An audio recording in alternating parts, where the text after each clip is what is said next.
Oh, kasal mo ngayon, di ba? Ba't di ka pa nakabihis? Ikaw magbihis, dala yung pupuntahan tayong dalawa. Sa kasal mo talaga? Ang tagal mo hinintay to tapos aalis ka lang, hindi ka sisipot? Hindi talaga, no? Ngayong alam kong niloloko lang ako ng mga pangasawa ko. Ano naman pumasok yun sa isip mo? Ang tagal ni Archie sa hospital dahil sa sakit niya. Tingin mo may oras pa yun para magloko sa'yo? Yun na nga eh. Tingnan mo, ilang beses na nakita magkasama at nag-uusap ng babae niyan sa ospital. Sa tingin mo, wala silang ginagawang masama? Kaya bilisan mo dyan, samahan mo ako at sugurin natin yung babaeng yan. Hindi na uso yung sugod-sugod na yan, no? Dahil ang panunugod sa kabit ay para lang sa mga babaeng walang class. Huwag kang mag-alala, ako nang bahala dito. May iniisip akong paraan kung totoo man to, no? Salamat, Lia, dito sa ginawa mo, ah. Kahit pa paano gumaan yung loob ko at nakaganti ako sa kanya. Sabi ko naman sa'yo, di ba? Ako nang bahala sa kanya. Trending ngayon yung mga kabit sa social media kaya ito yung naisip kong paraan para maturuan ng leksyon yung babaeng yan. So as of now, we have 350,000 likes and 50,000 shares. Deserve ng babaeng yan yung ginawa natin sa kanya. At ngayon, silang-sila na yung pangalan niya sa social media. Teka sandali. Kilala mo ba tong babaeng to? Basta.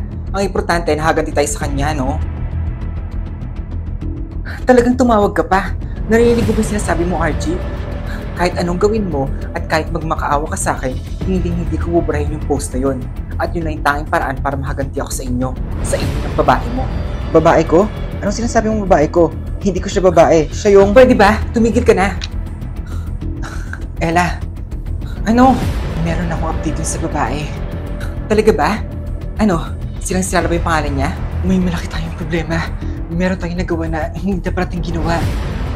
Naghahanap na tayo ng mga pulis ngayon. Ha? Paano? Bakit?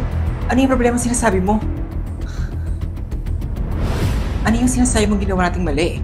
Yung babae kasi na pinost natin sa social media, yun yung babaeng nag-donate ng kidney para kay Archie para gumaling siya. Nagkamali tayo ng hinala. Ganun ba? Alam mo ba kung saan nakatara yung babae? Puntahan natin. Mag-sorry tayo. Mag-sorry tayo tapos burahin natin yung post natin. Huli na para puntahan natin siya, Ella. Hindi niya kasi kinaya yung mga pababash sa kanya ng mga tao eh. Kaya nagpakamatay siya. Anong sabi mo?